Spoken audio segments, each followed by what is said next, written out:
السلام علیکم ورحمۃ اللہ. سب کو نیا سال مبارک ہو جماعت کا. اعوذ باللہ من الشیطان الرجیم. بسم اللہ الرحمن الرحیم. ان اللہ لا یغفر ان یشرک بہ ویغفر ما دون ذلک لمن یشاء ومن یشرک باللہ فقد افتری اثما عظیما.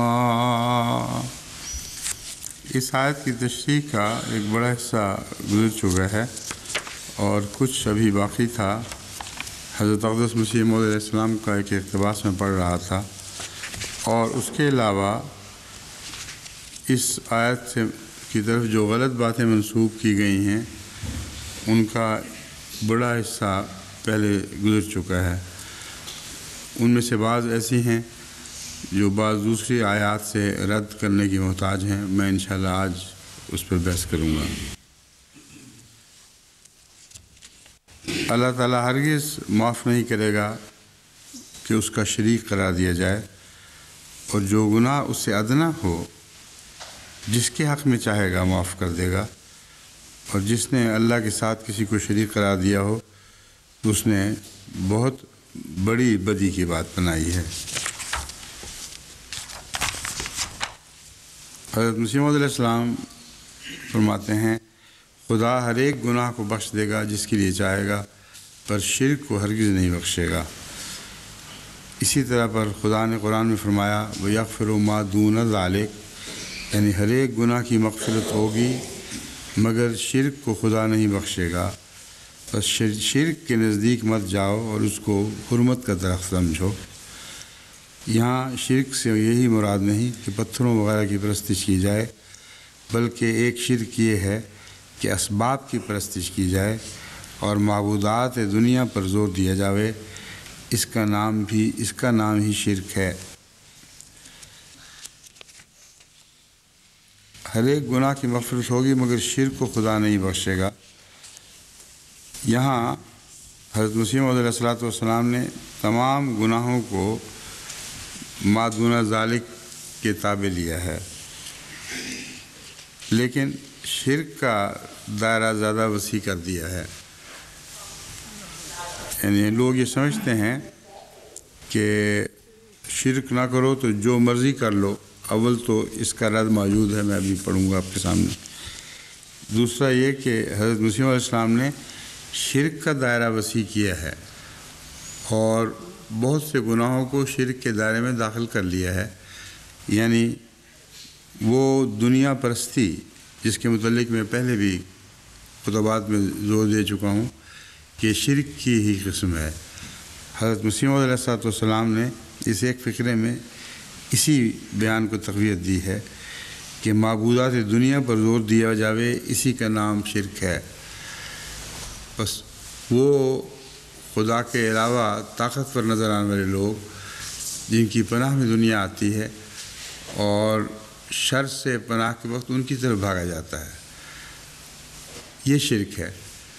اور وہ ساری زندگی جو ان کے تابع خرچ ہوتی ہے وہ گناہ ہے، اور ایسا گناہ ہے جس سے اگر توبہ نہ کی جائے تو اللہ اسے معاف نہیں فرمائے گا. تو ما دون ذالک میں جو یہ خیال کر لیتے ہیں کہ اللہ کو ایک کہہ دو اور پھر دنیا میں جس کی پناہ میں چاہو آؤ اور جو مرضی کرتے پھرو، اس کا رد حضرت مسیح علیہ السلام کے اس ایک فقرے میں موجود ہے. الحکم جلد 214 مورخہ 30 جون 1903. عام طور پر میں ویری کو اب کوٹ نہیں کرتا کیونکہ اس کی دشمنی اظہر من الشمس ہے، یا اظہر من الشمس تو نہیں کہنا چاہیے. اس کی دشمنی تاریک ترین راتوں سے زیادہ تاریک دشمنی ہے، اور اس کے متعلق کافی کچھ کہا جا چکا ہے. اس کو رد کرنے کے لیے گزشتہ مضامین بہت کافی ہیں، اور بار بار اس کا نام درس میں لیتے ہوئے تکلیف پہنچتی ہے.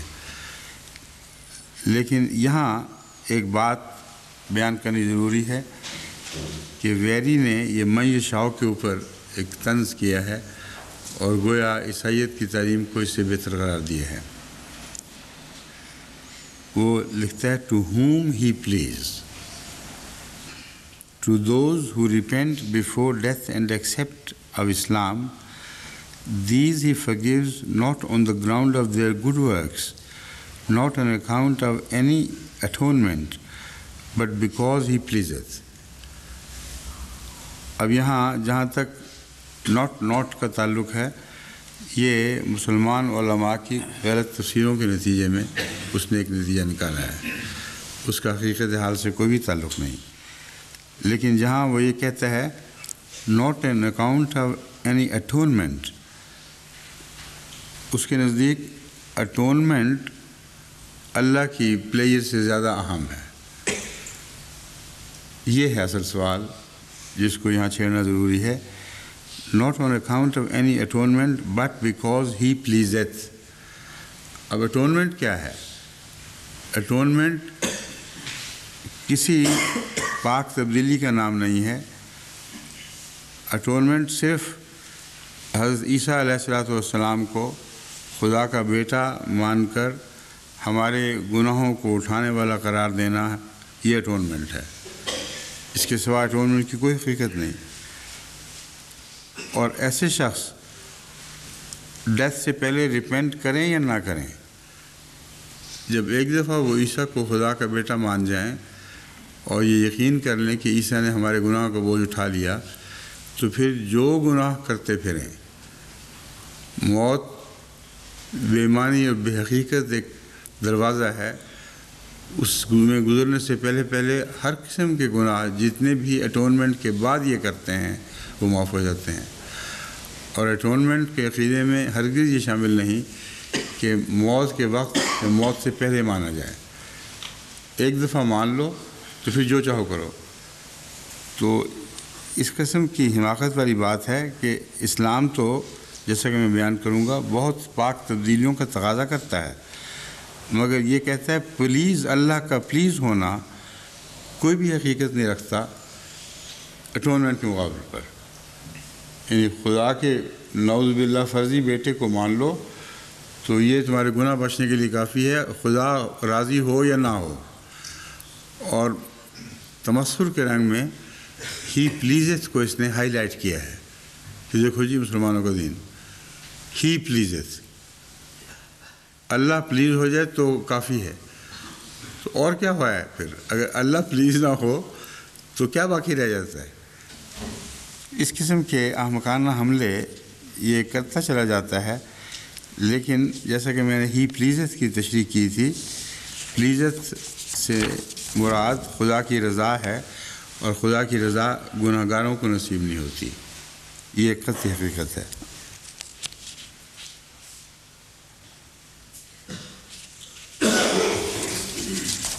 اب توبہ اور بخشش سے تعلق میں بعض آیات میں رکھتا ہوں. ان اللہ لا یغفر ان یشرک بہ ویغفر ما دون ذلک. اللہ شرک کو نہیں بخشے گا، اس کے سوا جو کچھ ہے وہ بخش دے گا. مگر کیسے بخشے گا؟ سوال یہ پیدا ہوتا ہے. اس ساری بحث کو ان مفسرین نے نہیں اٹھایا کہ کیسے بخشے گا، اس کا طریقہ کار بخشش کا کیا ہے. سورہ تحریم میں آیت 9 میں درج ہے یا ایھا الذین آمنوا توبوا الی اللہ توبۃ نصوحا.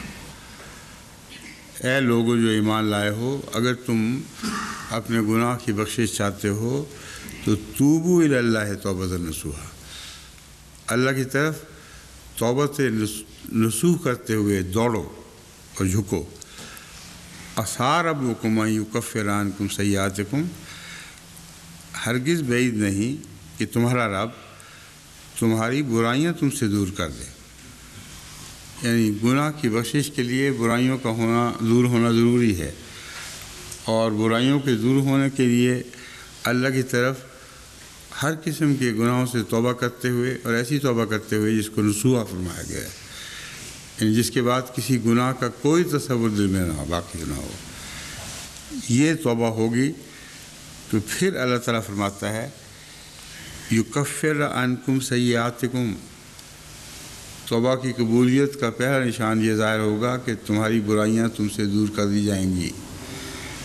بس وہ تمام لوگ جو گناہوں سے توبہ کے خواہاں ہیں ان کا اپنے اعمال کا جائزہ لینا ضروری ہے۔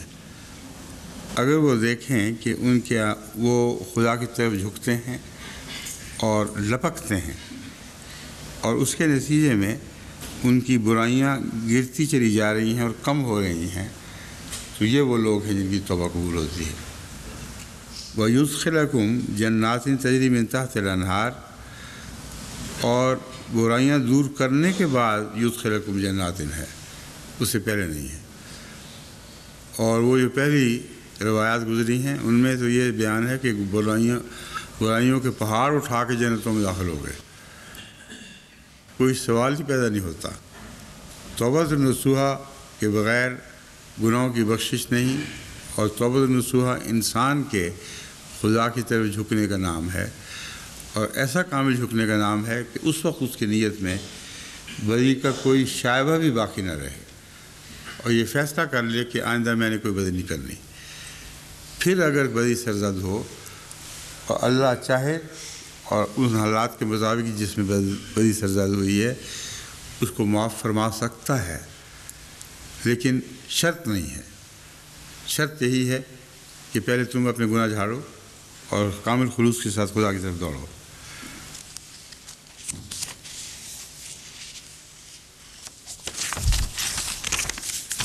آگے سورہ النساء آیت 19 اور 18 میں توبہ کے مضمون کی تفسیر یوں درج ہے: انما التوبۃ علی اللہ للذین یعملون السوء بجہالۃ ثم یتوبون من قریب فاولئک یتوب اللہ علیہم۔ یہ خیال کہ لا الہ الا اللہ کہہ دو اور پھر گناہوں میں ملوث ہو جاؤ اور ریت کے ذروں کے برابر تمہارے گناہوں کے بوجھ اٹھا لو، اس خیال کو یہ آیت بالکل باطل قرار دے رہی ہے۔ اس میں بہت دلچسپ انداز میں توبہ کرنے والوں کی کچھ اور توبہ قبول ہونے والوں کی کچھ شرطوں کا ذکر ہے۔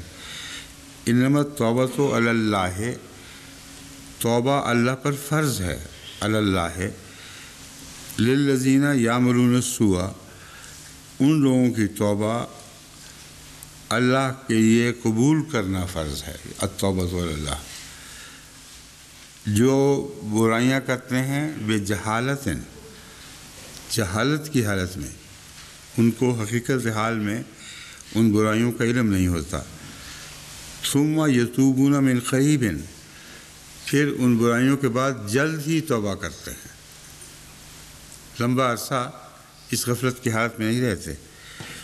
فاولئک یتوب اللہ علیہم، بس یہی لوگ ہیں، یقیناً یہی لوگ ہیں جن پر اللہ توبہ کے ساتھ رجوع فرمائے گا، توبہ کے قبول کرتے ہوئے ان پر جھک جائے گا۔ وَكَانَ اللَّهُ عَلِيمًا حَكِيمًا، اور اللہ تعالیٰ بہت علم رکھنے والا اور بہت حکمت والا ہے۔ اب یہاں علیم اور حکیم کہہ کر یہ فرما دیا گیا ہے کہ اپنی طرف سے جھکنے والوں کی بحث نہیں ہے، اگر اللہ کے نزدیک جو علیم ہے وہ واقعتاً جھکیں گے، اور وہ حکیم ہے، وہ حکمت رکھتا ہے، حکمت کا مالک ہے، اگر اس کی حکمت کا تقاضا ہوا کہ ان کی توبہ سچی ہے اور قبول کی جائے گی، تو اللہ تعالیٰ ضرور ان کی توبہ کو قبول فرمائے گا۔ وَلَيْسَتِ التَّوْبَةُ لِلَّذِينَ يَعْمَلُونَ السَّيِّئَاتِ، ان لوگوں کی توبہ قبول نہیں ہوگی، ہرگز ان کی کوئی توبہ نہیں ہے۔ یعملون السیئات، وہ لوگ جو برے عمل کرتے چلے جاتے ہیں، حتیٰ اذا حضر احدہم الموت، یہاں تک کہ ان میں سے کسی ایک تک موت آ جائے، موت اس تک آ پہنچے، قال انی تبت الآن، وہ کہہ دے کہ اب میں نے توبہ کر لی۔ تو کل کے درس میں نے بیان کیا تھا کہ موت کے وقت توبہ نہیں ہوا کرتی، اور یہ جاہل لوگ جو کہتے ہیں کہ اس کو کہہ دو لا الہ الا اللہ تو توبہ قبول ہو گئی، یہ قرآن کے بالکل منافی باتیں کرتے ہیں۔ ان لوگوں کی توبہ کسی قیمت پہ قبول نہیں ہوگی، برائی کرتے ہیں حتیٰ اذا حضر احدہم الموت، یہاں تک کہ موت ان تک آ پہنچے، قال انی تبت الآن، وہ کہہ دے کہ اب میں نے توبہ کر لی۔ وَلَلَّذِينَ يَمُوتُونَ وَهُمْ کُفَّارٌ، ان کی توبہ بھی قبول نہیں ہوگی جو مریں اس حالت میں کہ وہ اللہ کا انکار کرنے والے ہوں۔ اولئک اعتدنا لہم عذابا علیما، یہ وہ لوگ ہیں جن کے لیے ہم نے دردناک عذاب تیار کر رکھا ہے۔ وَمَن يَعْمَلْ سُوءًا أَوْ يَظْلِمْ نَفْسَهُ ثُمَّ يَسْتَغْفِرِ اللَّهَ يَجِدِ اللَّهَ غَفُورًا رَحِيمًا، اور جو کوئی بھی برائی کرے اور یظلم نفسہ، یا اپنے نفس پر ظلم کرے، یہاں ظلم سے مراد جیسا کہ اکثر لیا گیا ہے شرک ہے۔ بس ایسا شخص بھی جو کوئی برائی کرے یا شرک میں مبتلا ہو، لَيَسْتَغْفِرِ اللَّهَ ثُمَّ يَسْتَغْفِرِ اللَّهَ، پھر استغفار کرے، یجد اللہ غفور الرحیمہ، تو دونوں صورتوں میں اس نے خواہ عام بدیاں کی ہوں یا شرک کا مرتکب بھی ہو گیا ہو، اگر وہ اللہ سے استغفار کرے گا تو اللہ کو غفور رحیم پائے گا۔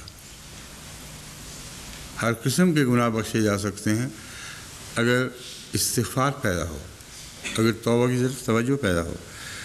وَمَن يَكْسِبْ إِثْمًا فَإِنَّمَا يَكْسِبُهُ عَلَىٰ نَفْسِهِ، بس جو کوئی بھی گناہ کماتا ہے وہ اپنے نفس کے خلاف گناہ کماتا ہے۔ وَكَانَ اللَّهُ عَلِيمًا حَكِيمًا، اور اللہ تعالیٰ بہت جاننے والا اور حکیم۔ یہاں بھی وہی دو صفات دہرائی گئی ہیں جو پہلے دہرائی گئی تھیں۔ اس مضمون سے ان دونوں صفات کا گہرا تعلق ہے۔ خدا کا صاحب علم ہونا اس بات کی دلالت ہے کہ جب وہ بخشے گا تو صحیح بخشے گا، اور لوگوں کے خیال پر نہیں بخشے گا بلکہ اپنے علم پر بخشے گا۔ اور حکمت کا تقاضا یہ کہتا ہے کہ جو بخشنے کے مستحق لوگ ہیں ان کو بخشا جائے، اور جن کی بخشش سے ان کو یا بنی نوع انسان کو فائدہ نہ حاصل ہو ان کو نہ بخشا جائے۔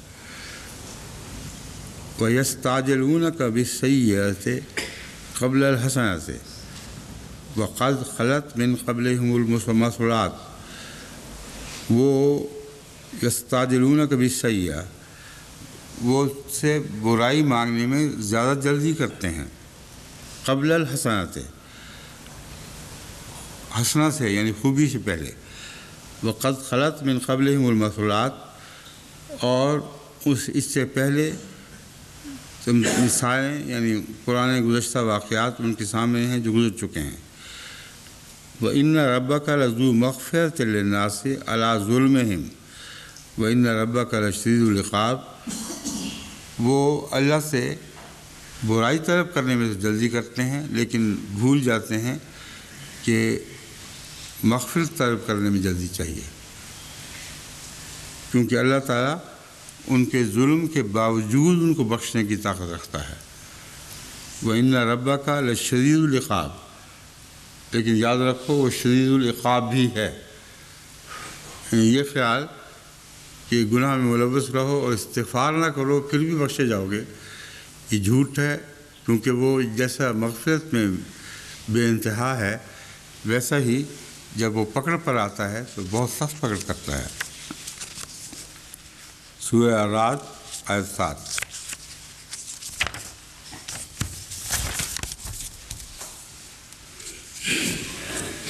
حامیم تنزیل الکتاب من اللہ العزیز العلیم غافر الذنب وقابل التوب شدید العقاب ذی الطول لا الہ الا هو الیہ المصیر۔ سورہ المومن۔ یا غافر، اچھا بریکٹ پہ غافل کرنا چاہیے تھا، یا غافل میں نے کوئی اور ہی چیز نکال دیا آپ نے۔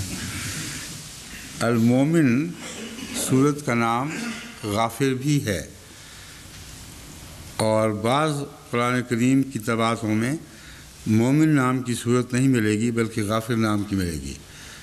اس لیے یہ دو حوالے ہیں، دونوں کی آیات ظاہر ہے کہ ایک ہی ہیں، یعنی 2 و 4۔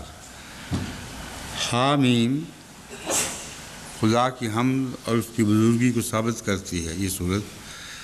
تنزیل الکتاب من اللہ العزیز العلیم، کتاب کا نزول ہے اللہ کی طرف سے جو عزیز اور علیم ہے، غالب حکمت والا اور جاننے والا ہے۔ غافر الذنب و قابل التوب، وہ گناہوں کو بخشنے والا ہے اور توبہ کو قبول کرنے والا ہے۔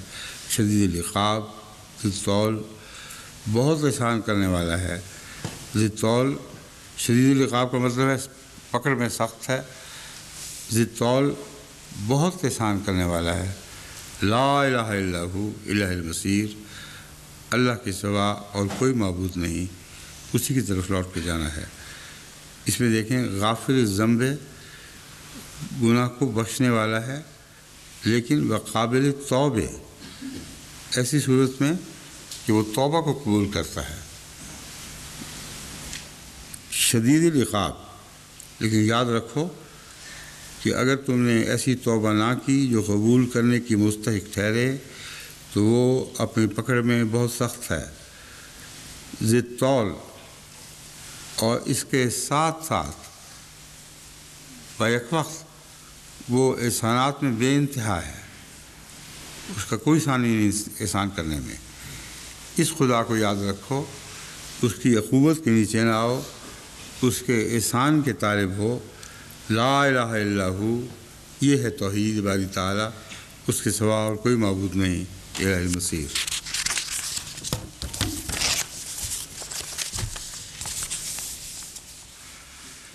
وَإِذَا جَاءَكَ الَّذِينَ يُؤْمِنُونَ بِآيَاتِنَا فَقُلْ سَلَامٌ عَلَيْكُمْ كَتَبَ رَبُّكُمْ عَلَىٰ نَفْسِهِ الرَّحْمَةَ، اور جب تیرے پاس وہ لوگ آئیں جو ایمان لے آئے ہیں، بے آیاتنا،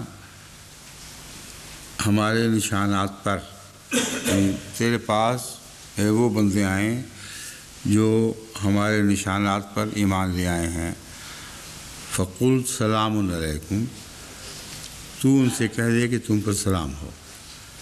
کتب ربکم علی نفسہ الرحمہ، اللہ نے اپنے نفس پر رحمت کو فرض کر دیا ہے۔ رحمت سے کیا مراد ہے؟ انہ من عمل منکم سوءا بجہالۃ ثم تاب من بعدہ واصلح فانہ غفور رحیم، رحمت پر فرض کیا ہے مگر اس شرط کے ساتھ، ان معنوں میں کہ انہ من عمل منکم سوءا بجہالۃ، کہ تم میں سے اگر کوئی برائی جہالت کی وجہ سے، غفلت اور لا علمی کی وجہ سے کرے، ثم تاب من بعدہ، پھر وہ اس کے بعد توبہ کرے، واصلح، اور اپنی اصلاح کرے، فانہ غفور رحیم، اس حالت میں اللہ کو بہت بخشنے والا اور بار بار رحم فرمانے والا پائے گا۔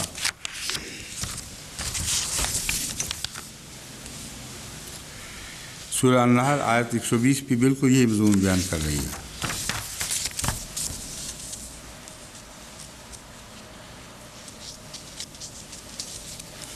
سورہ النساء میں بھی اسی مضمون کو کھولا گیا ہے، الا الذین تابوا واصلحوا واعتصموا باللہ واخلصوا دینہم۔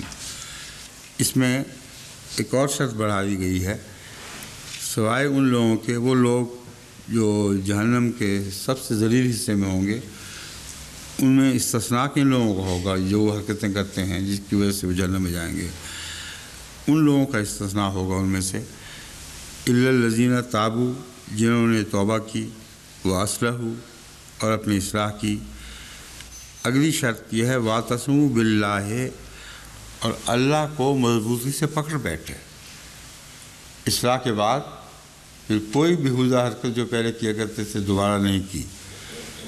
جو لوگ مضبوطی سے پکڑ بیٹھیں، وَأَخْلَصُوا دِينَهُمْ لِلَّهِ، اور اپنے دین کو اللہ کے لیے خالص کر دیں، فَأُولَٰئِكَ مَعَ الْمُؤْمِنِينَ، یہ وہ لوگ ہیں جو مومنوں کے ساتھ یا مومنوں میں سے ہوں گے۔ وَسَوْفَ يُؤْتِ اللَّهُ الْمُؤْمِنِينَ أَجْرًا عَظِيمًا، اور یہ وہ مومن ہیں جن کو اللہ تعالیٰ بہت بڑا اجر عطا فرمائے گا۔ پھر سورہ شورى میں 26ویں آیت بھی یہی توبہ کا مضمون جو میں بیان کر رہا ہوں بیان کرتی ہے۔ پھر سورہ الاعراف میں آیت 154 بھی اسی مضمون کو مزید تقویت دیتی ہے. پھر سورہ المائدہ میں وہی توبہ، ظلم کے بعد اصلاح، پھر توبہ، توبہ کے بعد پھر اصلاح. یہ تمام مضامین ہیں جو اس آیت کریمہ سے تعلق رکھتے ہیں. ان اللہ لا یغفر ان یشرک بہ، کہ اللہ تعالیٰ شرک کو نہیں بخشے گا. ویغفر ما دون ذلک، اس کے سوا سب کچھ بخش سکتا ہے، بخش دے گا، یعنی لمن یشاء، اس کے لیے جس کے لیے وہ چاہے. اور جو آیات میں نے بیان کی ہیں وہ کھول رہی ہیں کس کے لیے وہ چاہتا ہے. اس کے بعد کسی بیہودہ بحث کی ضرورت ہی باقی نہیں رہتی.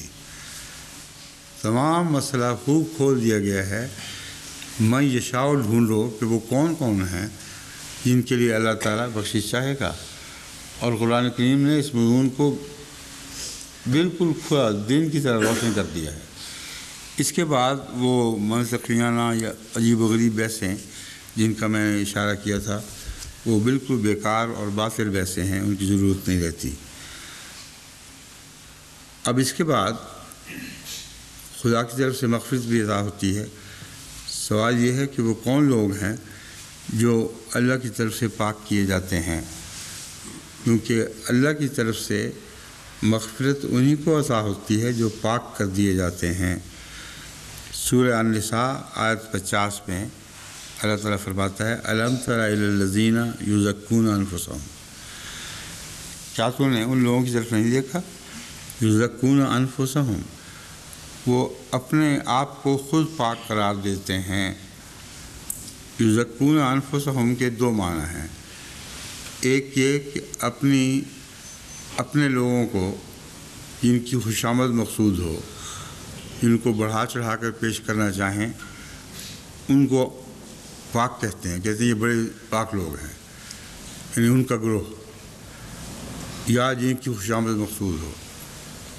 اور دوسرا اپنے نفس کو پاک قرار دیتے ہیں، ہم تو مزکی لوگ ہیں، ہمیں کچھ نہیں ہوگا. بل اللہ یزکی من یشاء، حالانکہ تزکیہ نفس کرنا اللہ کا کام ہے. وہ من یشاء پھر وہی لفظ ہے، وہ جس کا چاہے گا تزکیہ فرمائے گا. ولا یظلمون فتیلا، اور وہ فتیلہ بھی ظلم نہیں کیے جائیں گے. لفظ فتیلہ سے کیا مراد ہے؟ کھجور کی گٹلی، جب کھجور کا چھلکا اوپر سے اتار دیں، یعنی گودا اس کا اتار دیں، اس کی گٹلی کی جو اندر لکیر ہے اس پر غور کریں تو اس میں ایک باریک سا دھاگا ہوا کرتا ہے، اور وہ دھاگا فتیل ہے. تو اللہ تعالیٰ فرماتا ہے ولا یظلمون فتیلا، یعنی ایک فتیل بھر بھی وہ ظلم نہیں کیے جائیں گے. یعنی اگر وہ ان کے اعمال کسی اجر کے مستحق ٹھہرے ہوں تو خواہ وہ اتنا چھوٹا اجر بھی ہو جتنا فتیل ہوتی ہے، یعنی کھجور میں جو کچھ گودا ہے وہ آپ کھا جاتے ہیں، اور جو گٹلی پھینک دیتے ہیں اس میں بھی کچھ چھوٹا سا چمٹا ہوا ہے. تو اللہ کی نظر اتنی باریک ہے کہ تمہارے اعمال جو کمائیں گے اس میں سے ایک باریک دھاگا بھی اگر انہوں نے کمایا جس کو تم عموماً پھینک دیتے ہو، اللہ اسے پھینکے گا نہیں، اللہ اس کا بھی اجر دے گا.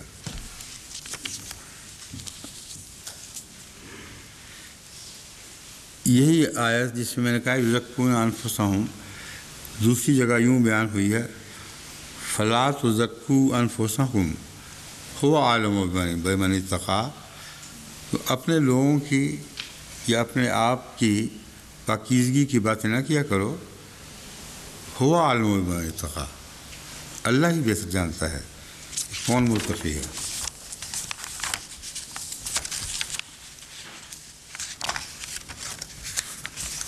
یہ جو پوری آیت ہے اللہ بہتر جانتا ہے، وہ یوں ہے. سورہ النجم کی آیت 33 میں ہے الذین یجتنبون کبائر الاسم والفواحش، وہ لوگ جو بڑے بڑے گناہ جو معروف گناہ ہیں، معلوم گناہ ہیں، ان سے اجتناب کرتے ہیں. والفواحش اور فحشاء سے بھی دور بھاگتے ہیں، الا اللمم مگر چلتے چلتے جیسے کسی سے کندھا لگ جائے، بھیڑ میں چل رہے ہوں تو اس کو لمم کہیں گے. تو چلتے چلتے جیسے گناہ سے سرسری سے ملاقات ہو گئی ہو. اتفاقاً ہر روز انسان پر یہ واقعات گزرتے ہیں کہ گناہ سے ایک سرسری سے ملاقات ہوتی ہے. بعض لوگوں کو وہ گناہ کھینچ لیتے ہیں اور ان کی نظریں ان باتوں پر جم جاتی ہیں، اور بعض لوگوں کی نظریں لمم کے سوا اور کوئی تعلق نہیں رکھتی، وہ ایسے مواقع سے ہٹ جاتی ہیں. تو فرمایا وہ لوگ جو گناہ کبیرہ سے بچتے ہیں، والفواحش اور پھیلنے والی بدیوں سے، جو بیماریاں ہیں، جو ایسی بیماریوں کی طرح جو سارے معاشرے میں پھیل جاتی ہیں اور ایک دوسرے سے لگتی چلی جاتی ہیں، جیسے نزلہ، زکام، کھانسی، ہر قسم کی چیزیں جو جب پھیلیں تو متعدی صورت میں دوسروں کو بھی لگ جایا کرتی ہیں.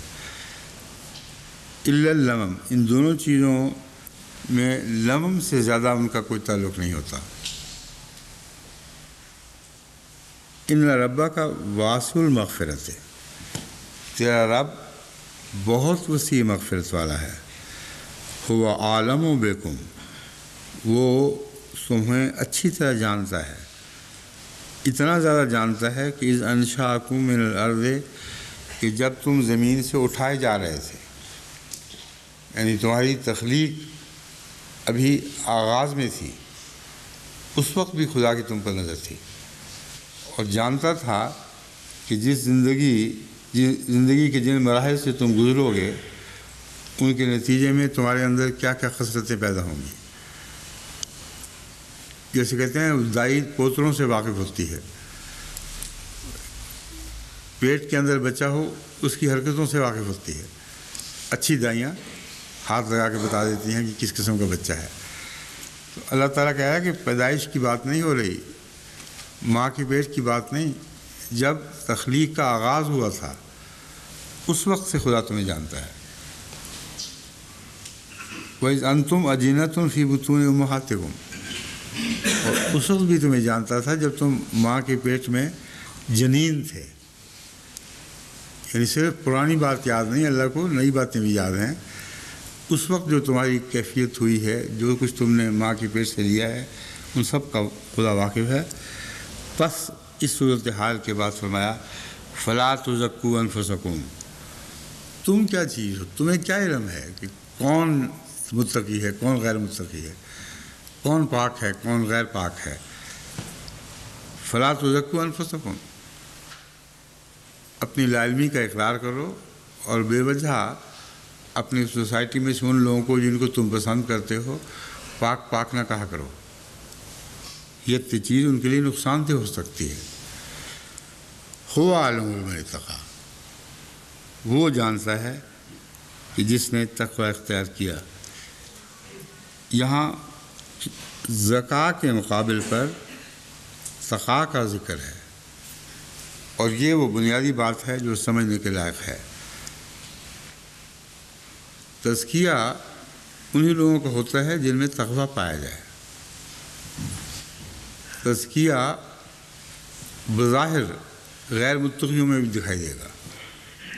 بڑے بڑے پرہیزگار نظر آئیں گے تو کہیں گے کہ ہم کبائر سے توبہ کرتے ہیں، کبائر کو ہم نے ہاتھ بھی نہیں لگایا، لمم کے سوا ہم نے کسی چیز کو چھوا تک نہیں، اس لیے ہم مزکی لوگ ہیں.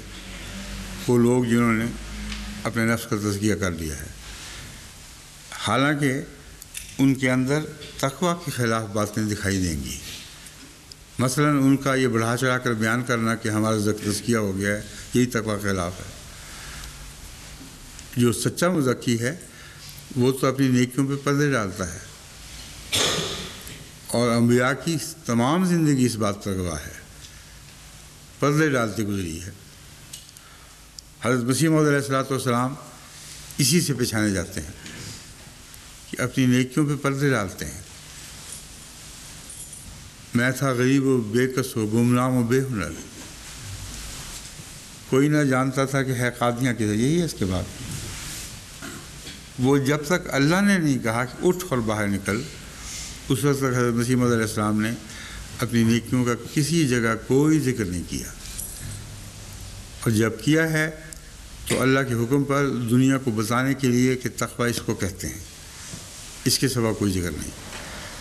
بس وہ لوگ جو چلتے پھرتے اٹھتے بیٹھتے اپنا اشتہار بن جائیں اور کہیں دیکھو یہ متقی جا رہا ہے، اس نے کوئی گناہ نہیں کیا ہوا، وہ تقویٰ سے عاری ہوتے ہیں۔ تقویٰ والے ان چیزوں کو چھپاتے ہیں۔ حضرت صلی اللہ علیہ وآلہ وسلم نے نبوت کے بعد بھی یہی طریق جاری رکھا۔ بہت سی احادیث میں بعض نیک لوگوں کی مثالیں دی ہیں جو خود آپ کی مثال تھی، لیکن نام نہیں لیا۔ جب غور کریں تو پتہ چلتا ہے کہ رسول اللہ صلی اللہ علیہ وسلم خود ہیں۔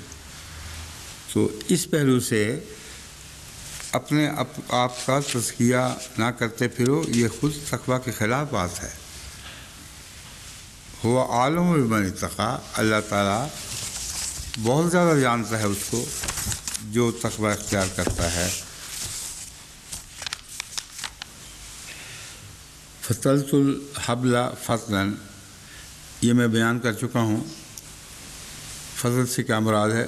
فضل اصل میں بٹی ہوئی رسی کو کہتے ہیں، اور فضل کے مضمون میں بٹنا شامل ہے، مگر چونکہ رسی سے مشابہ کھجور کی گٹھلی کے اندر کی چیز ہے اور وہ بڑی مضبوطی سے چمٹی ہوئی ہوتی ہے، اگر اس کو اب اکھیڑیں تو پوری کی پوری ساتھ اکھڑ جاتی ہے، کیونکہ وہ اپنی مضبوطی میں یوں معلوم ہوتا ہے جیسے بٹی گئی ہو۔ اس پہلو سے اس کو بھی فتیل کہا جاتا ہے، مگر اس لغت کی بحث کی اب ضرورت نہیں رہی، میں زبانی بیان کر چکا ہوں۔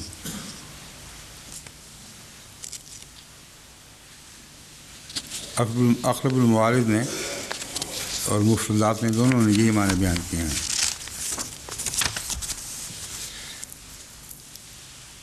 اب تعریف ہوتی بھی ہے اور اپنوں سے نیک زنیاں بھی کی جاتی ہیں، مرنے کے بعد بھی خیر سے ذکر کرنے کی تعلیم دی گئی ہے۔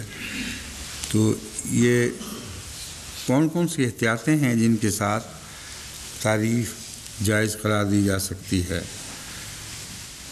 اس میں ایک حدیث ہے صحیح بخاری کتاب الادب سے، جو ابو موسیٰ سے بیان ہے۔ ابو موسیٰ بیان کرتے ہیں کہ حضرت صلی اللہ علیہ وآلہ وسلم نے ایک شخص کو دوسرے ایک شخص کی تعریف میں مبالغہ کرتے سنا۔ فرمایا تم نے ہلاک کر دیا یا تم نے اس آدمی کی کمر توڑ دی۔ بس ایسی تعریفیں جو مزاحمت کی خاطر کی جائیں اور جن میں انسان گویا خدا کی طرح عالم الغیب ہونے کا دعویٰ کر بیٹھے، یعنی عملاً، اور کسی شخص کو بڑھا چڑھا کر بیان کہ وہ بڑا بزرگ آدمی ہے، وہ کہہ کہ نہیں وہ فلاں بزرگ ہے، کہ نہیں جی نہیں تمہیں نہیں پتہ وہ بہت بڑا بزرگ ہے۔ ایسی باتیں نہ صرف انسان کو بلکہ ساری قوم کو ہلاک کر دیتی ہیں اور جھوٹی پیر پرستیوں کی نشو و نما کرتی ہیں اور جبہ و دستار کی طرف دوڑاتی ہیں۔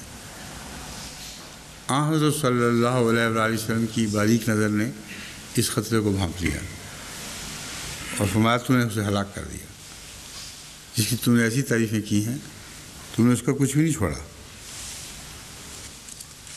دوسری جگہ قوم کو ہلاک کر دیا کہ الفاظ بھی رسول اللہ صلی اللہ علیہ وسلم نے فرمائے ہیں، یعنی جس نے کسی شخص کی ایسی تعریفیں کی اس نے گویا ساری قوم کو ہلاک کر دیا۔ یعنی وہ لوگ جو ان تعریفوں کے جھوٹے اثر سے ایک غلط دکھاوے والے انسان کے پیچھے دوڑ پڑیں گے، ساری قوم ہی ہلاک ہو جائے گی، اور ایسی قوم میں جھوٹی باتوں کو اچھی باتیں سمجھا جائے گا، دکھاوے کو ہی نیکی سمجھ لیا جائے گا۔ بس اس پہلو سے یہ ایک انتہائی خطرناک رجحان ہے جس سے جماعت کو توبہ کرنی چاہیے۔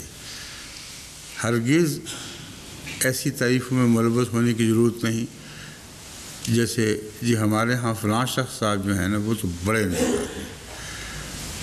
بعض لوگوں نے کہا یہ تو نور الدین ہے، اس کو تو حضرت خلیفۃ الاول سے مشابہت ہے. کسی نے کچھ کہا، کسی نے کچھ کہا، اور وہ ساری خبریں مجھے پہنچتی رہتی ہیں. میں ان کو سمجھانے کی کوشش کرتا ہوں کہ خدا کا خوف کرو، تم کون ہوتے ہو نور الدین بنانے والے؟ اللہ بناتا ہے جسے نور الدین بناتا ہے، اور تمہارے فتووں سے کوئی بھی فائدہ نہیں ہوگا مگر وہ شخص ہلاک ہو جائے گا. اس کو اپنے متعلق غلط فہمی پیدا ہوگی، اور واقعتاً ہلاک تو اللہ تعالیٰ نے بچا لیا دعاؤں سے، مگر بار بار ثابت ہوا کہ وہ نور الدین بہرحال نہیں ہے. کیونکہ نور الدین کی صفات سے برعکس صفات اس کی بدننگی ہوتی رہیں.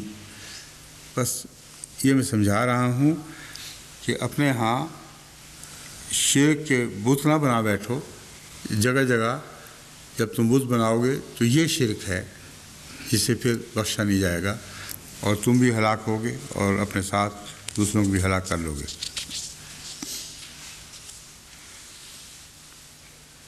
فرمایا اگر تم میں سے کوئی اپنے بھائی کی تعریف کرے، تعریف تو کی جاتی ہے، تعریف کرنا منع نہیں ہے، مگر فرمایا تو یہ کہے میں اسے ایسا سمجھتا ہوں. اللہ بہتر جانتا ہے. البتہ خدا کے ہاں کسی کو پاک قرار نہیں دیتا. میں یہ نہیں کہتا کہ اللہ کے علم کے مطابق یہ شخص پاک ہے. جہاں تک میں نے دیکھا ہے یہ ٹھیک ہے. ایسی گواہی کی بعض دفعہ ضرورت پیش آ جاتی ہے، جیسا کہ نظام جماعت خود مطالبہ کرتا ہے کہ آپ بتائیں فلاں شخص کیسا ہے. تو اس کے جواب میں اگر وہ تعریف کرتا ہے تو یہ گناہ نہیں، مگر اس شرط کے ساتھ تعریف کرنی چاہیے کہ میری آنکھوں نے جو دیکھا ہے وہ تو یہ ہے. اللہ کے ہاں اس کا کیا مقام ہے یہ اللہ بہتر جانتا ہے. تو یہ تعریف بالکل جائز ہے اور اس سے قوم ہلاک نہیں ہوتی.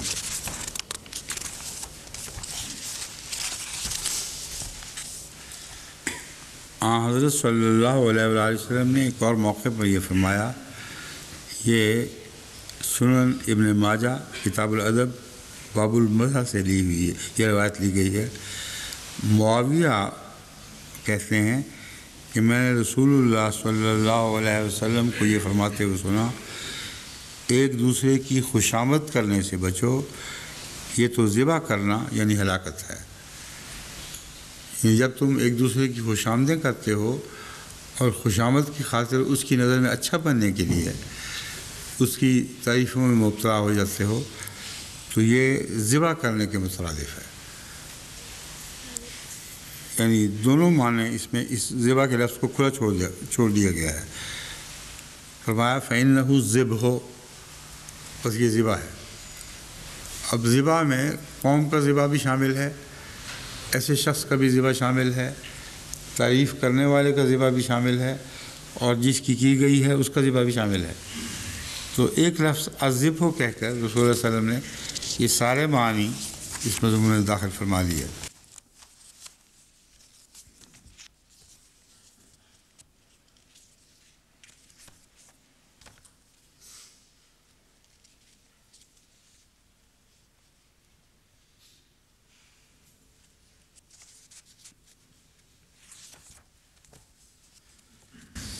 میں اب تک کوشش یہی کر رہا ہوں کہ شیعوں کی روایات کو چھوڑ دوں، کیونکہ ایسی ایسی روایات ہیں کہ بعض دفعہ مجھے اتنی تکلیف پہنچتی ہے کہ الفاظ سخت ہو جاتے ہیں. اور گزشتہ درسوں میں نے تجربہ کیا کہ اپنے آپ کو روکتے روکتے بھی سخت لفظ نکل جاتے ہیں، جسے بعض لوگوں نے بھی محسوس کیا. اس لیے میں حتی المقدور اس سے اجتناب کرتا ہوں. سخت لفظوں کا نکل جانا دراصل اس تعلق کی بنا پر ہے جو حضرت ابو بکر صدیق رضی اللہ تعالیٰ عنہ، حضرت عمر اور حضرت عثمان سے ایک سچے مومن کو ہونا چاہیے. جب ان کے خلاف بد زبانی سنو گے اور قرآن کے حوالے سے سنو گے تو طبیعت کا اشتعال ایک بے اختیاری چیز ہے. اور رسول اللہ صلی اللہ علیہ وسلم حضرت مسیح السلام بھی لوگوں کو ضبط کی تلقین فرماتے رہے ہمیشہ، اور واقعتاً فرماتے تھے، اور جب رسول اللہ صلی اللہ علیہ وسلم پر حملہ ہو تو برداشت نہیں کر سکتے تھے۔ تو یہ نسبتی چیزیں ہیں۔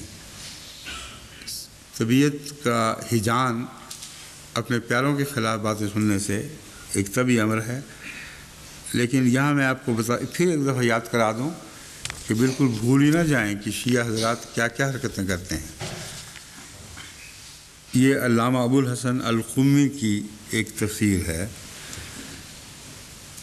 اس میں یہ بھی ثابت ہوتا ہے کہ ان کا تقیہ کیا حیثیت رکھتا ہے، وہ کس طرح تحریروں کو بدل دیتے ہیں۔ کہ اس لیے میں کہہ رہا ہوں کہ میں نے جو پہلے حوالے دیے تھے، ہمارے لٹریچر میں جو حوالے ملیں گے ان میں بعض جگہ آپ تبدیلی دیکھیں گے، آپ سمجھیں گے کہ حوالہ دینے والے نے غلط حوالہ دیا ہے۔ وجہ یہ ہے کہ آج کل تو احتیاط ہو رہی ہے، مگر اس سے پہلے ہمارے احمدی ادب میں حوالوں کے بارے میں بے احتیاطیاں برتی گئی ہیں۔ بس نام لکھ دیا کتاب کا، چھٹی ہو گئی، حالانکہ حوالے کا مضمون ایک بہت ہی گہرا علمی مضمون ہے، اور مغرب کی تعریف اس بارے میں جتنی بھی کی جائے کم ہے کہ حوالوں کے بیان میں انہوں نے بہت زیادہ احتیاط اختیار کی ہے، اور بہت زیادہ احتیاط کا نظام اختیار کیا ہے۔ اس لیے ان کے حوالے میں کبھی بھی کوئی غلطی نہیں دیکھیں گے۔ کس نے لکھا اور ترجمہ تھا یا اصل کتاب تھی، کس پہلی بار کس رسالے میں شائع ہوا، اور اس رسالے کا حوالہ کیا ہے، تاریخ اشاعت کیا ہے، کس مطبع سے وہ شائع ہوا تھا۔ اس قسم کی باتیں جب کھول کر بیان کر دی جائیں تو حوالے کی تلاش میں کبھی غلطی بھی نہیں لگتی، اور حوالے کا مضمون غلط نہیں ہوا کرتا۔ بہرحال یہ تفسیر القمی کے 2 ایڈیشن ہیں۔ ایک ایڈیشن ہے طبع شدہ 1313 ہجری یعنی 1896، یہ پہلا ایڈیشن ہے جس کا ہمارے لٹریچر میں حوالہ ملتا ہے۔ اس ایڈیشن میں لکھا ہے، یہ ان لوگوں کا ذکر ہے جنہوں نے اپنے آپ کو صدیق، فاروق اور ذوالنورین کہا، یعنی یزکون انفسہم، کہ وہ اپنے آپ کی تعریف کرتے ہیں اور اپنے آپ کو پاک قرار دیتے ہیں۔ کہتے ہیں یہ ان لوگوں کا ذکر ہے، نعوذ باللہ من ذالک، جو اپنے آپ کو صدیق، فاروق اور ذوالنورین کہا، حالانکہ صدیق اور فاروق اور ذوالنورین لوگوں نے کہا، اور ان میں سب سے آگے پیش حضرت علی رضی اللہ تعالیٰ عنہ ہیں۔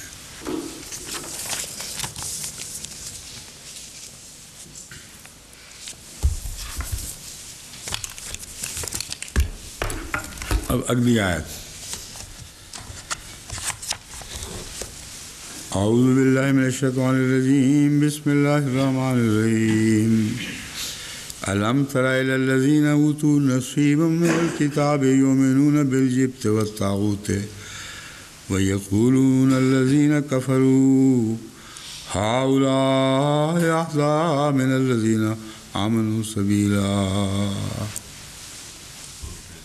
جی ہاں، میں یہی دیکھنے لگا، پھر یہاں پر یہ اس سے پہلے ایک اور آیت ہے،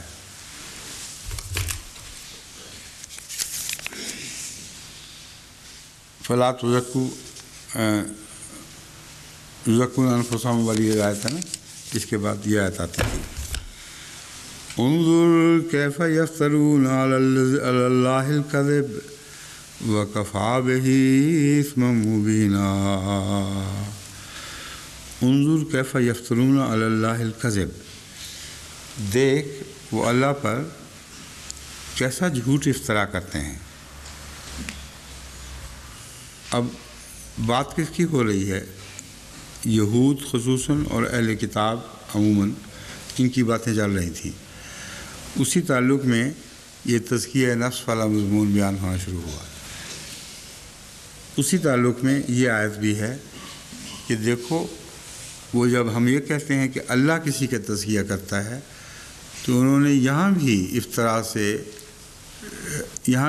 سے کام لینے سے پرہیز نہیں کیا۔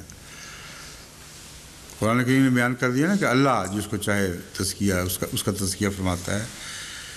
تو یہود کی بہت سی ایسی جماعتیں تھیں اور ابھی ہوں گی جو یہ بیان کرتی تھیں کہ ہمارا تزکیہ ہوا ہے، پہلے ہی سے ہم اللہ کے نزدیک مزکی ہو چکے ہیں۔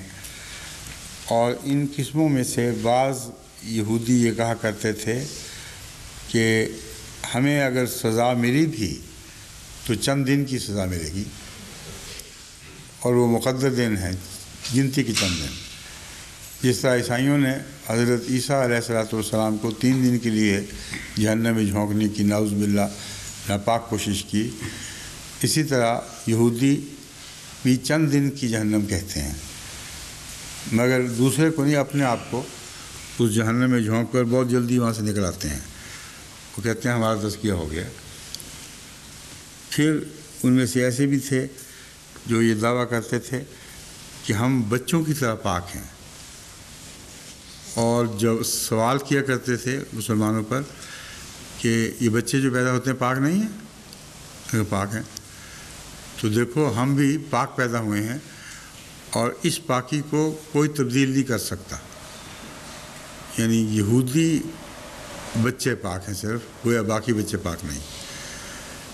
اگر باقی بچوں کو پاک مانا جائے تو پھر ہر شخص اپنے وضع میں جو پیدا ہوگا وہ پاکیزہ ہی رہے گا، پاکیزہ ہی اٹھے گا، پاکیزہ ہی مرے گا۔ قرآن کریم نے جو بیان فرمایا ہے بچوں کی پاکی کا، وہ یہ مضمون نہیں ہے فَأَبَوَاهُ يُحَوِّدَانِهِ اور يُنَصِّرَانِهِ۔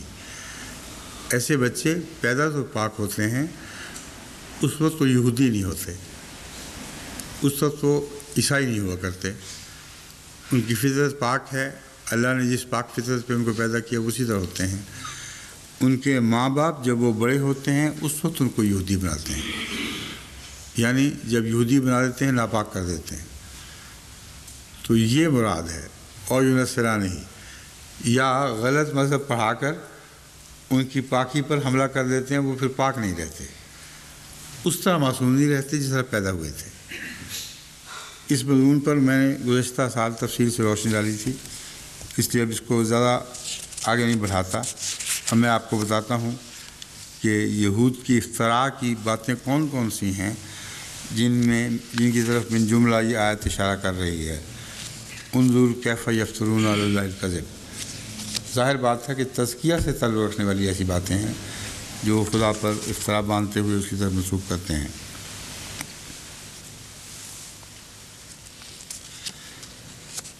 اس میں ایک تفسیر میں قرآن کریم کی ایک دوسری آیت کا ذکر، جس کو میں نے ذکر کر دیا ہے، اشارہ موجود ہے۔ لن تمسنا النار الا ایاما معدودہ، البقرہ آیت 80۔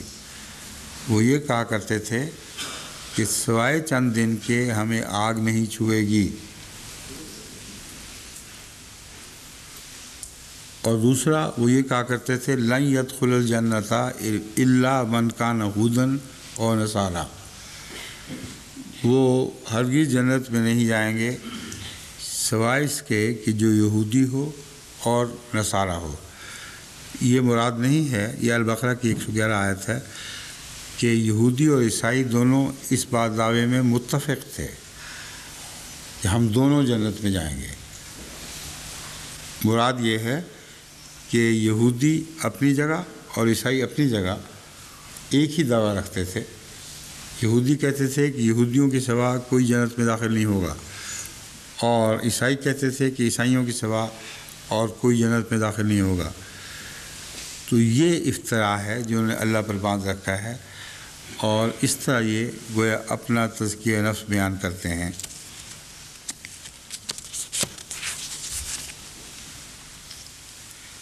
بچوں کی طرح جو معصوم ہونے کا دعویٰ ہے، یہ ایک ایسی کتاب میں ملتا ہے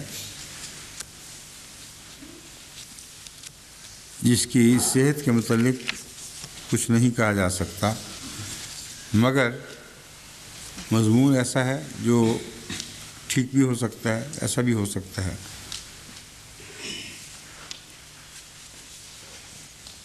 الدر المنصور جلد 2 صفحہ 171 پہ یہ درج ہے، ضحاک کہتے ہیں کہ یہود کہا کرتے تھے۔ اب اس کا کوئی حوالہ نہیں ہے کوئی حوالہ ملا؟ یہ تفسیروں کی مصیبت ہے، بغیر حوالے کے ایک بات رسول اللہ صلی اللہ علیہ وسلم تک پہنچا دیتے ہیں، اور یا اس زمانے تک پہنچا دیتے ہیں وہاں کیا ہوا کرتا تھا، اور ہم تلاش کرتے رہتے ہیں، کوئی حوالہ نہیں ملتا۔ سنی سنائی باتیں ہیں۔ وہ کہتے ہیں یہود کہا کرتے تھے ہماری اولاد جب پیدا ہوئی وہ گناہ گار نہ تھی، انہی کی طرح ہمارے بھی کوئی گناہ نہیں ہے، اگر پیدائش کے وقت ان کے کوئی گناہ ہیں تو ہمارے بھی گناہ ہیں، ہم انہی کی طرح ہیں۔ یہ ایک محض لغو بات ہے، کہتے تھے یا نہیں کہتے تھے، یہ کہنا کہ ہم انہی کی طرح ہیں یہ بالکل جھوٹ ہے۔ میرا نہیں خیال کہ یہود یہ کہتے ہوں، میرے علم میں تو کوئی یہودی ایسے نہیں ہیں جو کہتے ہیں کہ چونکہ ہماری اولاد معصوم تھی اس لیے ہم بھی معصوم ہیں۔ وہ یہ ضرور کہتے ہیں کہ ہماری اولاد معصوم، یعنی صرف یہودیوں کی اولاد معصوم ہے۔ یہ دو باتیں مختلف باتیں ہیں، لیکن یہ دعویٰ کرنا کہ چونکہ ہر بچہ معصوم پیدا ہوتا ہے اس لیے ہم بھی معصوم ہیں، یہ انہوں نے کبھی کیا ہی نہیں، اور ان کے بچوں کا معصوم پیدا ہونا اس کے سوا ممکن نہیں کہ ہر بچہ معصوم پیدا ہوتا ہے۔ بس یہ بحث ایک بالکل لغو بحث ہے، اس کی تفسیر میں میرے خیال میں ہمیں جانے کی ضرورت نہیں ہے۔ انظر کیف یفترون علی اللہ الکذب، یہ ہمارے بورڈ کی طرف سے جو نوٹ مرتب ہوئے ہیں جن کے متعلق بیان کیا جاتا ہے کہ حضرت خلیفۃ المسیح ثانی کی عبارات سے یا ملفوظات سے یہ نوٹ تیار کیے گئے ہیں۔ اس میں یہ لکھا ہے انظر کیف یفترون علی اللہ الکذب، یہ یہودیوں کے افطراء ہے جو کہتے ہیں کہ خدا نے ہمیں مزکی کیا ہے۔ یہی بات میں پہلے بیان کر چکا ہوں، یہ افطراء ہے کہ اللہ نے ہمیں مزکی کرا دیا ہے، حالانکہ اس نے مزکی نہیں کیا، یہ اپنے پاس سے بات بنا کر اس کی طرف منسوب کر رہے ہیں، اور نتیجہ اس کے برعکس نکلے گا، یعنی مزکی تو نہیں بنیں گے لیکن جھوٹ کی پاداش میں پکڑے جائیں گے، اور جو اللہ پر جھوٹ باندھے وہ فَمَكَفَىٰ بِهِ، اس کے لیے یہی گناہ کافی ہے۔ مزکی یا غیر مزکی کی بحث کو چھوڑو، تھے یا نہیں تھے، لیکن اب پکڑے گئے ہیں۔ جب انہوں نے اللہ کی طرف ایک غلط بات منسوب کر دی تو ان کے لیے کافی ہے یہی بات کہ ان کو جہنم میں لے جائے۔ وَكَفَىٰ بِهِ إِثْمًا مُبِينًا، اور یہ بات جو اللہ پر افتراء کر رہے ہیں اپنے تزکیہ کے متعلق، یہ بات اپنی ذات میں اس بات کے لیے کافی ہے اسم مبینہ کہ ان کے خلاف ایک کھلا کھلا گناہ لکھا جائے، اور یہ کھلا کھلا گناہ ان کو جہنم میں دھکیل دے۔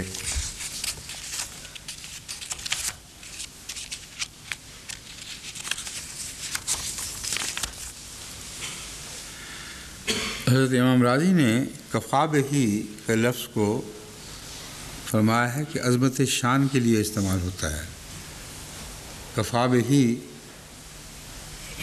کا جو عام عربی میں استعمال ملتا ہے ہر جگہ، وہ مبالغے کے معنوں میں ملتا ہے۔ عظمت شان سے مراد یہ نہیں ہے کہ اچھی چیزوں کے لیے صرف ہو، عظمت شان سے مراد یہ ہے کہ واہ واہ اس سے بڑی بات ممکن نہیں ہے۔ تو کفا بہی اس میں مبینہ سے مراد یہ ہے کہ اس سے بڑا گناہ ان کے متعلق سوچا بھی نہیں جا سکتا کہ جو ان کو غیر مزکی قرار دینے والا ہو، کہ خدا پر جھوٹ باندھ دیا۔ چنانچہ امام راضی فرماتے ہیں کفا بہی کا لفظ تعظیم کے لیے آتا ہے، یہ تعظیم مدح کی جہت سے ہو یا مذمت کے لیے۔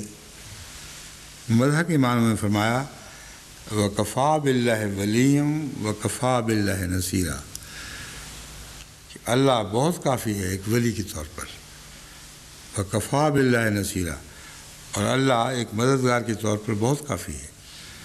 اور مذمت کی مثال یہی آیت ہے جو یہاں بیان ہو رہی ہے، کفا بہ اسم مبینہ۔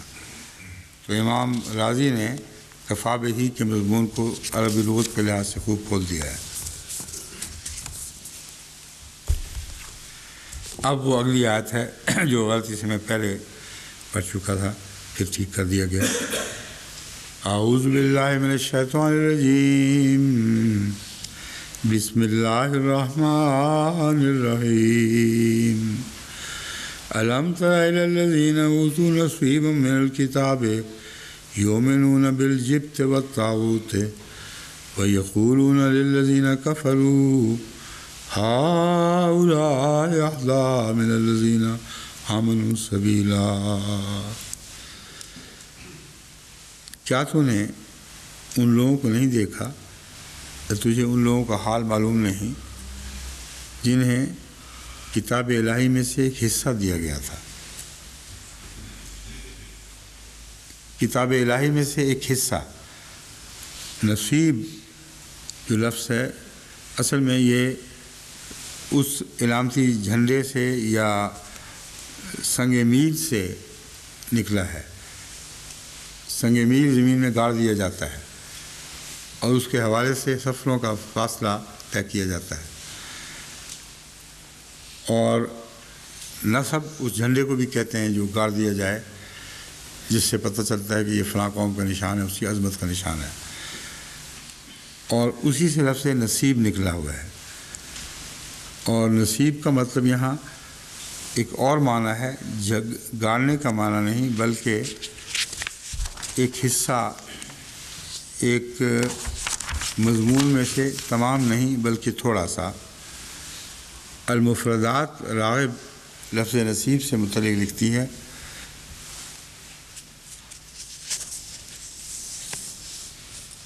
ہر وہ چیز جسے بطور علامت قرار دیا جاتا ہے۔ یہ امام راغب ہمیشہ بہت پتہ کی بات لاتے ہیں، فرماتے ہیں وہ جو رستے میں سنگ میل دیکھتے ہو یا جھنڈوں کو گاڑا جاتا ہے، ان کی حیثیت محض علامت کی ہے، ایک علامت کے علمبردار ہوتے ہیں۔ بس ہر وہ چیز جو کوئی علامت اپنے اندر رکھتی ہو وہ نصیب کہلاتی ہے۔ ہر وہ چیز جس کی اللہ کے سوا عبادت کی جائے اسے بھی نصیب کہتے ہیں، اور اس کی جمع انصاب ہے۔ یعنی نصیب کا لفظ بد معنوں میں بھی استعمال ہوتا ہے، کیونکہ وہ خدا کے سوا جس کی عبادت کرتے تھے اس کے لیے کچھ علامتیں تیروں وغیرہ کی یا نیزوں کی صورت میں مقرر کر لیا کرتے تھے۔ بس اللہ کے سوا عبادت کی جائے تو اس سے بھی نصیب کہتے ہیں، اور اس کی جمع انصاب ہے۔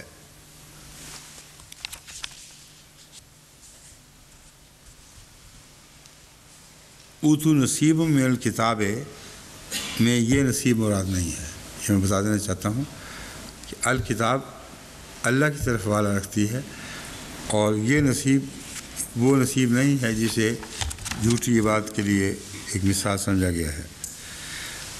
اصل نصیب کا امام راغب کے نزدیک وہ اقرب الموارد میں بھی اسی طرح آیا ہے، وہ یہ ہے النصیب الحظ الحصۃ من الشیء۔ نصیب حظ یعنی حصے کو کہتے ہیں، پوری چیز نہ ہو بلکہ اس کا ایک حصہ ہو۔ وہ عند ابی حنیفہ السدس، اور وہ حصہ ابو حنیفہ کے نزدیک چھٹا حصہ ہے۔ یہ بات پتہ نہیں کہاں سے انہوں نے نکال لی ہے، ابو حنیفہ کے نزدیک چھٹا حصہ ہے۔ یہ میرا خیال ہے کوئی اس بحث میں چلے گئے ہیں، شاید وصیت کی بحث میں۔ وہ جو ہے نا مختلف لوگوں کے وصیت میں حصے ہیں، وہاں نصیب کا لفظ استعمال ہوا ہے۔ تو یہاں معلوم ہوتا ہے اقرب الموارد کا ذہن اس طرف مائل ہو گیا ہے، اور نصیب کا وہ ترجمہ کیا گیا ہے جو خدا تعالیٰ نے حصے مقرر فرمائے ہوئے ہیں، اور وہاں امام ابو حنیفہ کا حوالہ دیا گیا ہے۔ یہاں اس آیت میں جو 2 لفظ خصوصیت سے مذکور ہیں وہ قابل بحث ہیں، ان کو سمجھنا ضروری ہے۔ الجبت و طاغوت، جبت کس کو کہتے ہیں اور طاغوت کس کو کہتے ہیں؟ دیکھیں، جن کو حصہ دیا گیا تھا کتاب میں سے، اس حصے کو وہ بھلا بیٹھے ہیں، یعنی کتاب ساری دی گئی تھی، کتاب کا ایک حصہ دیا گیا تھا، یعنی پورا قرآن کریم ان کو عطا نہیں ہوا، بلکہ قرآنی تعلیمات کا ایک حصہ تھا جو بائبل سمیٹے ہوئے تھی۔ ان لوگوں کا یہ حال ہوا پھر آخر کہ انہوں نے اس نصیب کو بھی چھوڑ دیا، اس پر ایمان لانا ختم کر دیا۔ یؤمنون بالجبت و طاغوت، اس کے بدلے وہ جبت اور طاغوت پر ایمان لانے لگے۔ اب جبت کیا چیز ہے اور طاغوت کسے کہتے ہیں، یہ حضرت امام راغب کے حوالے سے میں المفردات سے پیش کرتا ہوں۔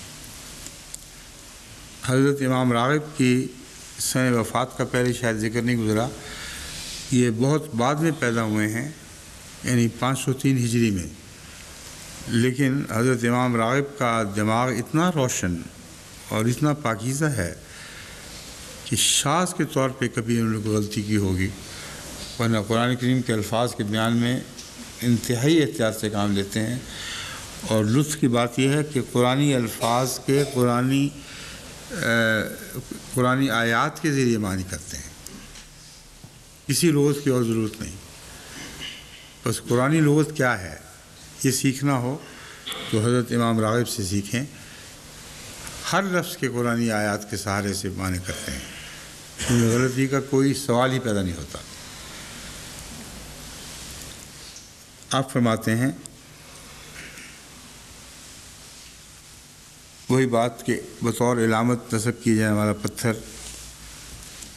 لیکن پھر فرماتے ہیں نصیب کے بعد اب ان کی بحث آئے گی جبت و طاغوت کی۔ المفردات امام راغب میں لکھا ہے الجبت یقال لکل ما عبد من دون اللہ جبت وسمی الساحر والکاہن جبتن۔ جبت کا لفظ ہر اس چیز کے لیے بولا جاتا ہے جس کی اللہ کے سوا عبادت کی جاتی ہو، نیز ساحر اور کاہن کو بھی جبت کا نام دیا گیا ہے۔ دراصل جو قوم میں ساحر اور کاہن پیدا ہو جاتے ہیں یہ خدا والا حصہ چھوڑ کر ان کے پیچھے لگ جاتے ہیں، بس ان کی عبادت سے مراد یہ ہے کہ یہ جھوٹی باتیں، جادوگری، کہانت، ان چیزوں کے پیچھے لگ جاتے ہیں اور انہی کی عبادت کرتے ہیں، اور جو جھوٹی باتوں یعنی کاہنوں اور ساحروں کے پیچھے لگ جائے اس کا عبادت الہی سے کوئی دور کا بھی تعلق باقی نہیں رہتا۔ جتنی قومیں رسوم میں مبتلا ہو گئی ہیں، جن کو متعلق غالب کہتا ہے ہم مواحد ہیں، ہمارا کیش ہے ترک رسوم، امتیں جب مٹ گئیں اجزائے ایمان ہو گئیں۔ تو توحید کی ایک اچھی تعریف غالب نے بھی کی ہے۔ غالب کہتا ہے توحید اس بات کا نام ہے کہ سب قسم کی رسموں کو ملیا میٹ کر دو، تمام رسوم جو تمہارے اندر راہ پا گئی ہیں ان کا انکار کر دو، جو باقی رہ جائے گا وہ توحید ہے۔ بس آج کی امت مسلمہ کی بھی ایک بڑی مصیبت یہ ہے کہ یہ فرضی باتوں اور کہانت کے قصوں اور جادوگری کی باتوں میں مبتلا ہو گئے ہیں۔ ہر قسم کے لوگ انہی کا شکار ہو گئے ہیں، اور یہ وہ چیز ہے جس کے متعلق اللہ تعالیٰ نے فرمایا تھا کہ یہود نے بھی یہ غلطی کی تھی۔ امت مسلمہ کو ایک تنبیہ ہے کہ دیکھو یہود کی طرح تم اس خوفناک غلطی میں مبتلا نہ ہو جانا۔ چنانچہ اکثر الموارد نے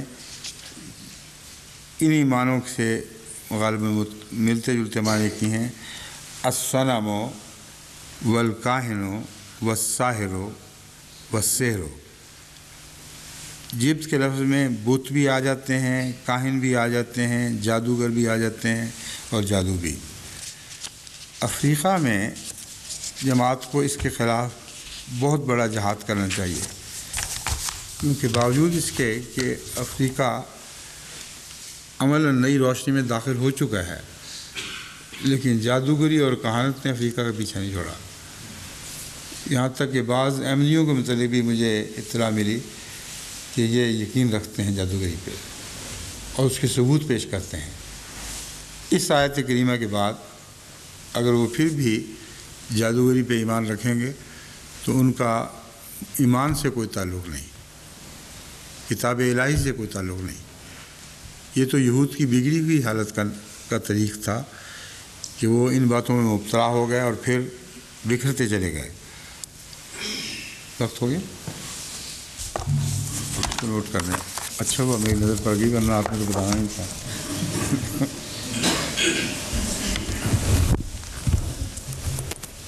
السلام علیکم ورحمۃ اللہ۔